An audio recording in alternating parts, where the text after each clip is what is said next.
In the headlines, OPEC decides to keep its oil output steady, taking no action to ease a global supply glut. Oil prices continue falling. Black Friday is here in Korea. Local retailers pull out their own Black Friday sales to keep consumers from directly shopping with the U.S. stores online. And an American film about an assassination plot against North Korean leader Kim Jong-un is hitting the screens in over 60 countries next month.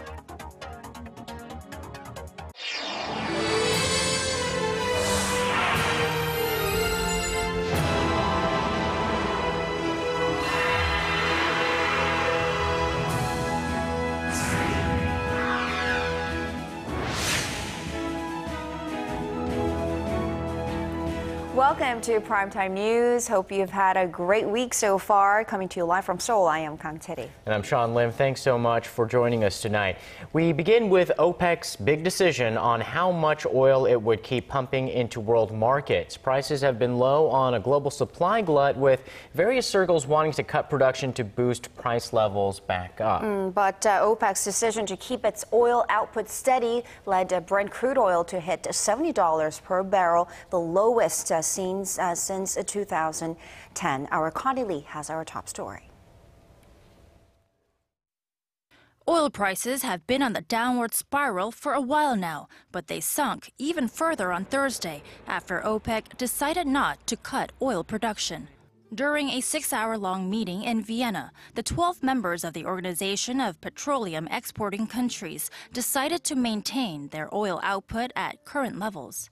The conference decided to maintain the production level of 30 million barrels a day, as was agreed in December 2011. After the announcement, Brent crude oil tumbled below $73 a barrel, a low not seen since May 2010. 4 years or 4 years and a half, we have a very decent price. So now price decline. That does not mean that we should really, rush and do something. The decision, led by Saudi Arabia, was reached despite a global oversupply and calls from less well-off members who favored a production cut to stem the sliding crude prices. Prices have been dropping like a stone this year, losing around 30% of their value since June in the face of rising shale oil production in the U.S. Energy experts believe OPEC's strategy is to maintain its dominance in the market in the long run. A further drop in crude oil prices will make U.S. shale oil less economical. Although Thursday's outcome didn't come as a surprise, it will hurt non-OPEC exporters like Russia, which already faces Western sanctions over its role in Ukraine. Connie Lee, Arirang News. And let's stay with this story and go in depth. And to help us do that, Professor Yang Jun-suk is joining us right here in the studio. Thanks so much for coming in for us today. Happy to be here. Yes. So do you agree with one of the points, one of the last points that were made in the report, that OPEC has stepped closer to a global price war? Well, I think they're considering a lot of factors, including their competitors. OPEC right now only has about 40% of global production. Russia is the largest producer, so I think they figure that if they cut their supply and then instead of raising the global oil prices, it'll just increase the sales for Russia, so it'll actually be feeding money into Russia's pocket. Also, I think you have to consider their regional domestic politics, and also America is starting to gear up its production of shale oil. Right. So I think the OPEC members considered all that and thought that if they cut production now, try to raise prices, it'll mean more harm for the OPEC members than good. So all the elements that you talked about points us, at least me, in one direction, possibly decreasing influence of the OPEC itself. I mean, oil minister of Nigeria, for one, that said non-OPEC countries' involvement is necessary for them to actually, move the oil prices up. What's your take? Okay, well, theoretically, if you look at the behavior of these cartels, it's always very difficult to maintain cartels. But as we just mentioned, OPEC only accounts for about 40% of global production now. They're actually 60% is produced by non-OPEC members. So even if they do decide to cut production, if they cannot influence the other 60% production, it's not going to do that much good. So we saw in the markets the immediate effects of lower oil prices. Airline stocks enjoyed a bump. But do you think that this is going to be a long-term development? Do you see these prices being stable at this level for the near term? It's possible, but that's, I think, actually bad news. I think there's some analysts who say that because the United States and some other countries are coming up with shale oil and the potential supply is so huge that it'll keep the global prices down. I don't share that particular optimism on that. I think major component of why the prices are down currently is that global economic news has been pretty gloomy for the last month or so. It's reflecting the drop-off in potential future demand. And I think if we do get some good news about the European economy or Japanese or Chinese economy, I think the prices are likely to go back up to the previous levels again. So for the Korean economy, which is so dependent on oil imports, is this going to help our economy? Well, it's always better to have cheaper prices, cheaper gas prices, cheaper oil prices for Korean firms and consumers. I think, though, at least for the consumers, the effect of the lower dollar price of oil has been mitigated somewhat by the weakening Korean won. For the exporters, it's good news, but it's not as a good news as I think some people are mentioning, because this is shared by all the Korea's competitors. Japan, China, they all see lower oil prices. But I think we've been given a breathing room, so at least we don't have to worry about high oil prices for now. Okay. All right. Well, Professor, thank you so much for joining us tonight and sharing your insights. Thank you.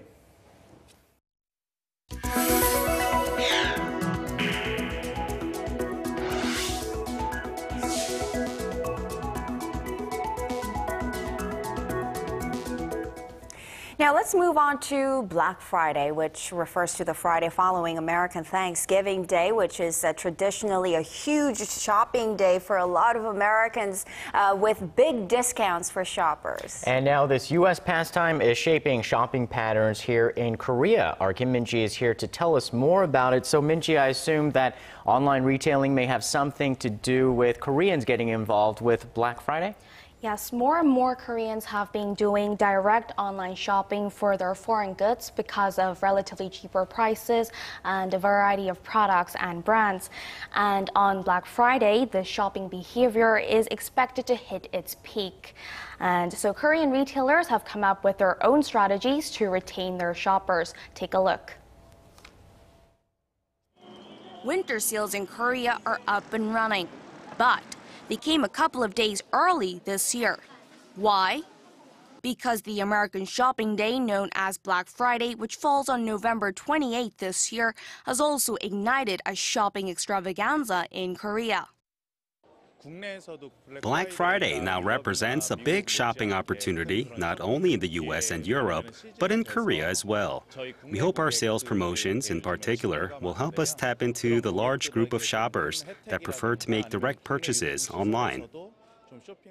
This department store has opened a specialty shop that sells popular overseas brands not usually available in Korea. Prices here can run about 30% higher, but considering delivery charges and import duties, the difference is basically cancelled out. And there are other benefits.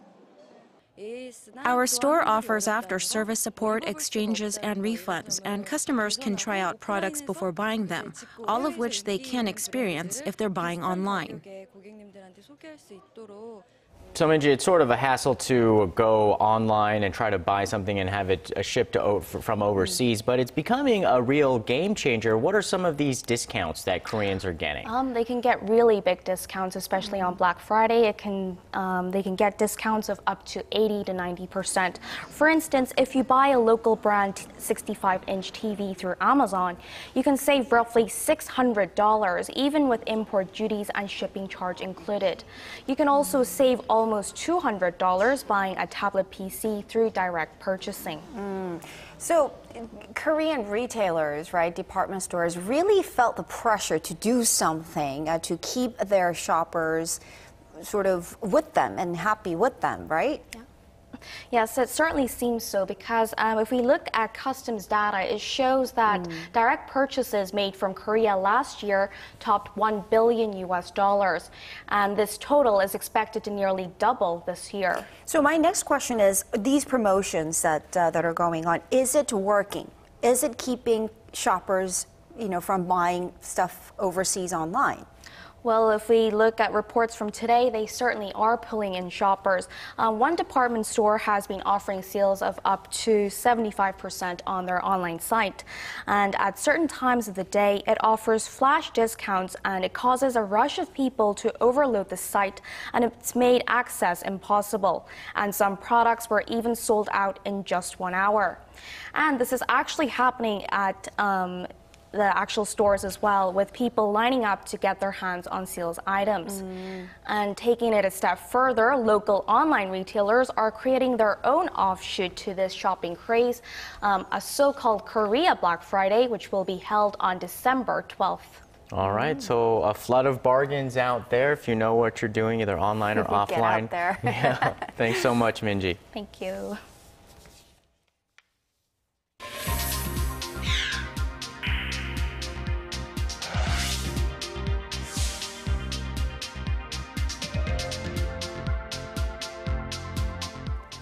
The Korean economy is set to be on a sluggish recovery track, and this morning we got 2 data points sending us mixed signals about the recovery track. Our Hwang Jie has a breakdown.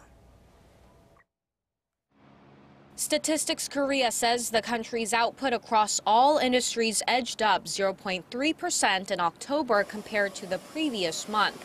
This marks a rebound from 2 straight months of decline in August and September. The agency says the rise was driven by the service sector, which saw output rise 0.8% last month from a month earlier. But the output inching up does not necessarily mean the country's recovery momentum is back on track. The finance ministry says the economy still remains subdued, citing production in the mining and manufacturing sectors during this period, which fell more than 1.5%. Experts add that the economy has fluctuated a lot recently, and pinpointing a trend is impossible based on 1 month of data. The recovery momentum is not strong enough, so businesses are not sure about what's coming next. That makes them react sensitively to upcoming economic news, which results in big changes in production and consumption. Korea's business sentiment also reflects the weak recovery momentum. The Bank of Korea says that the business sentiment among Korean manufacturers reached 75 in November, up from 72 a month ago. Despite the rise, the reading is well below the benchmark 100, which means pessimists outnumber optimists. Experts say the Korean economy is likely to continue to show such mixed signals for a while, with the domestic demand remaining sluggish due to the mounting household debt and the worsening global economic conditions. Hwang Jie, Arirang News. A lot of action at the National Assembly today. Major political parties here in Korea have agreed to pass the 2015 budget bill by next Tuesday's deadline. If they do so, it will be a first in 12 years here in Korea. The ruling Saenuri Party and the main opposition New Politics Alliance for Democracy have also agreed to give a green light to the Korea-Australia Free Trade Agreement bill, as well as a cigarette price hike bill by the same deadline as well. The ruling party also bended to opposition's demands to reduce corporate tax exemptions and reductions, but decided not to raise corporate taxes. While details on various bills still need to be hashed out, the rival parties said they will continue to narrow their differences until Sunday.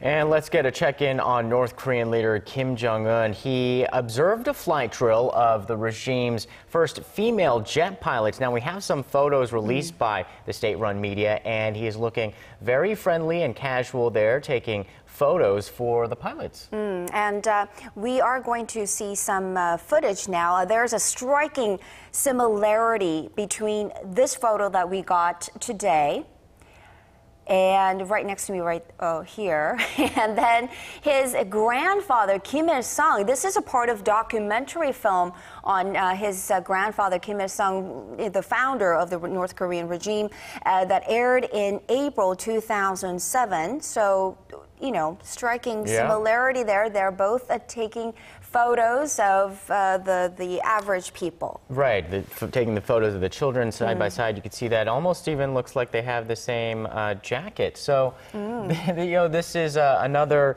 example of the refrain that we often hear that Kim Jong-un is adopting the look of his grandfather, Kim Il-sung, to inspire more confidence. Yeah, people were saying, did he get plastic surgeries or did he gain weight on purpose to look like his grandfather? Right. And so now we have more images that are actual and factual, which leads us probably to our next story, which is the non-factual. This Kim Jong-un, the version that we're getting, and this Hollywood-produced action comedy that's coming out soon, does not really look like or act like Kim Il-sung too much. Not at all. So we are referring to the final trailer for the movie The Interview.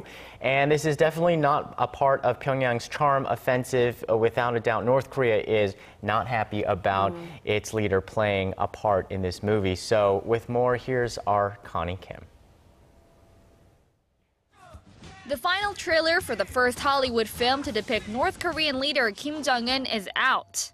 The Interview, which centers on a TV talk show host and his producer, who are drafted by the CIA to assassinate the young dictator while in the north to film a show. But the final trailer released this week shows the protagonists, played by actors James Franco and Seth Rogen, having fun with the man they're supposed to kill.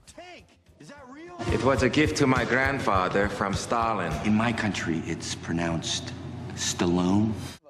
From hanging out in a tank to bonding over pop songs. I'd never heard this before in my life. I love Katy Perry. Really? As you shoot across the sky.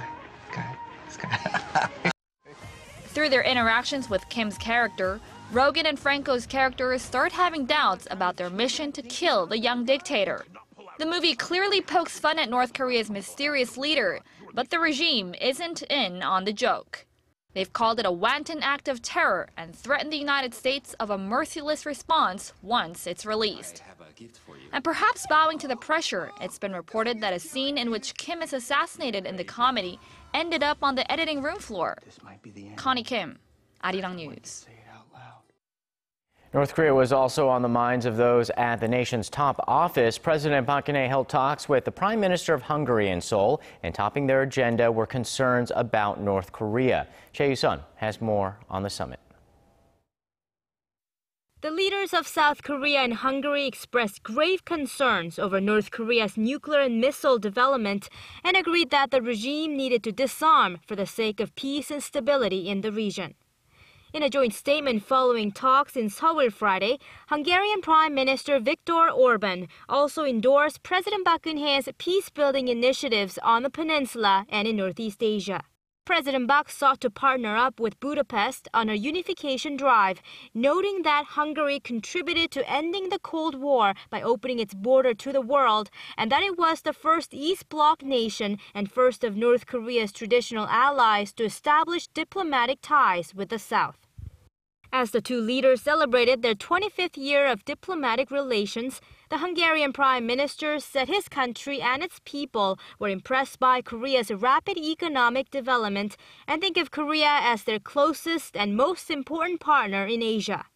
Looking to further develop ties, Seoul officially signed deals with Budapest that include code-sharing between their airliners and offering scholarships to students of the other country. While Korea invested $37 million in Hungary's auto parts, electronics, machinery, and banking industries last year, Prime Minister Orban, highlighting Hungarians' creativity, sought more investments from Korean SMEs. President Park, for her part, asked Budapest to support Korean pharmaceutical companies as they look for business opportunities in Hungary. Chae Yu-sun, Arirang News. It's being increasingly touted as the food of the future, insects, and from not just one variety. It's an edible market that's picking up steam, especially with help from the Korean government. Our Kwon So-hwa reports on how this futuristic food would taste and affect our bodies. Protein blocks made of cockroaches. This horrifying scene from the hit Korean movie Snowpiercer is the stuff of Hollywood, but may not be far from reality in the near future. From silkworms and locusts to darkling beetles and white-spotted flower chafers, Korea's food ministry now recognizes 4 insects as being edible. The government is serious about the market.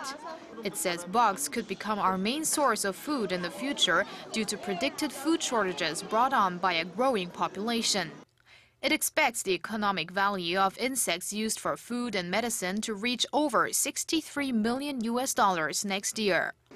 Insects aren't only abundant in number, but nutritious and especially high in protein. They are also more efficient. While 100 kilograms of food for a cow will produce 6.5 kilograms of meat for the dinner plate, the same amount fed to insects produces 54 kilograms of food for consumption.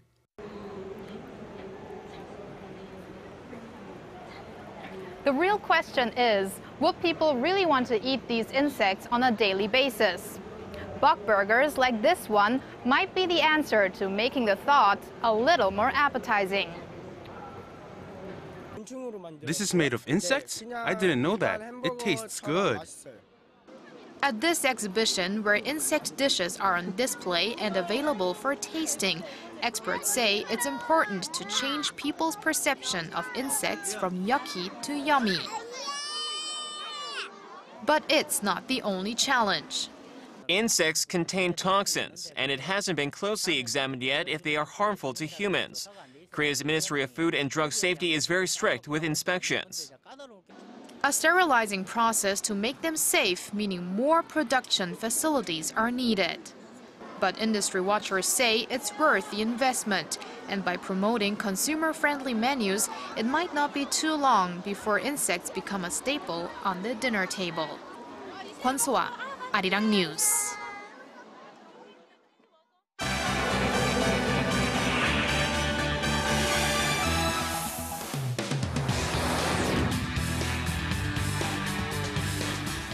Massive protests and violent unrest in the U.S. sparked by the Michael Brown case have been put to at least a temporary pause with the Thanksgiving holiday. With more, we turn to Paul Yee at the News Center. Paul, this case has attracted global attention with demonstrations cropping up all over the world. But let's take a look back at where it all started in Ferguson. Well, police there say only 2 people were arrested Wednesday night, but that the situation in the St. Louis suburb has relatively calmed in the wake of those mass riots earlier this week. Many are still outraged over the grand jury's no indictment verdict in the shooting death of an unarmed black teenager by the white police officer Darren Wilson. But community leaders have instead called for a day of healing. Residents from all walks of life gathered on Thursday for neighborhood events and church services in a sign of solidarity. Entering to Southeast Asia, Thailand's top legislative body has kick-started proceedings to impeach the former Prime Minister Yingluck Shinawatra. She was removed from office back in May after a court found her guilty of abuse of power and mishandling a nationwide rice scheme. On Friday, the National Assembly announced it would start Yingluck's impeachment hearing in January, which could ban her from politics for 5 years. She also faces separate criminal charges brought against her by the Anti-Corruption Commission. If found guilty, she faces up to 10 years in prison. However, public prosecutors say there may not be enough evidence for a conviction. And finally, there's a new trend taking France by storm where clients hire top chefs to cook right in their home kitchen. A startup called La Belle Assiette is seeking to shake up the traditional food industry through an online service.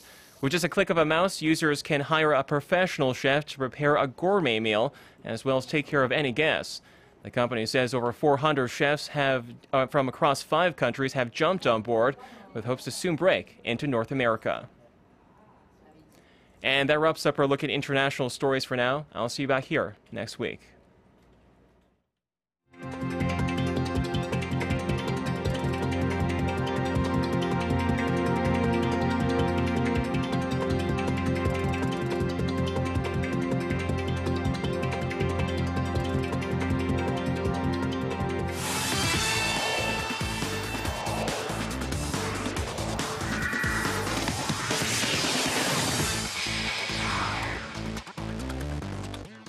Hello and welcome. I'm Stephen Che with a look at sports. And starting with football, the 2014 K-League Classic will come to a close this weekend, but the action isn't over just yet. Some teams have a lot riding on the final match day 38. Jeonbuk locked in the title weeks ago, while Suwon clinched second place. And with the top three and the League Cup winner earning entries to the 2015 AFC Champions League, those two are definitely in. But third place is still undecided. Now, if Pohang loses and Seoul wins, Seoul will take over third place. And looking at the bottom of the list, FA Cup winner Seongnam at 10th place is fighting to avoid the relegation playoff. Meanwhile, 12th place Hangmu will be relegated as Daejeon gets promoted. Kickoff is at 2 p.m. on Saturday and Sunday across the country. And turning to baseball, it's the off-season in the KBO, but the league's newest team, the KT Wiz, is busy readying up for next season's debut. The club announced the results of the expansion draft, which saw them choose one player from each of the 9 teams that were not on the 20-man protected player lists. They'll pay each team over $900,000 to complete the process. Now, the Wiz also signed 3 players in free agency to multi-year deals. And making a stop in the KBL for Friday's triple header. Getting right to it, first up, the Samsung Thunders took on the Goyang Orions. And the Orions fight back to even up the first quarter deficit by the half, but Samsung outguns them in the final period for the big win. And over in Anyang, the SK Knights take advantage of KGC's poor shooting and lapses in defense for their 8th straight win. And in Busan, the KT Sonic Boom gets the victory over the Dongbu Promi for their first 3-game winning streak this year.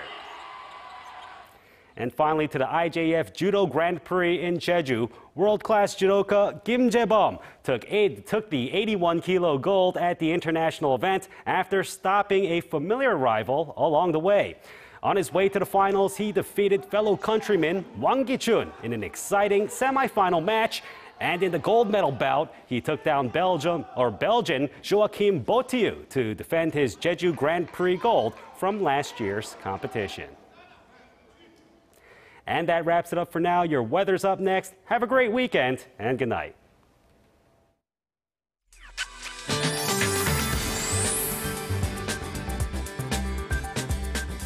Hello and happy Friday. I'm Kim Bo-kyung with your weather forecast. It was a rainy Friday nationwide and currently clouds are moving in, but we're not done with the rain yet as another 5 millimeters may fall overnight, including Seoul. Also, it looks like up to 3 centimeters of snow may fall on the mountains of Gangwon province. Conditions will eventually clear up, giving way to a bright autumn Saturday, but more wet weather is in store on Sunday. And rainy conditions will cool down temperatures next week, so you might want to take out your winter clothes to get ready for the cold. On to the readings. Seoul reaches 14, Daegu and Gwangju 15. On to other regions. Jeju makes it to 16, Dokdo hits 15, Mount Kumgang reaches 4. Hope you have a lovely Friday evening, and back to you guys. All right, and that's Primetime News. Thanks for watching. And have a great weekend, everyone.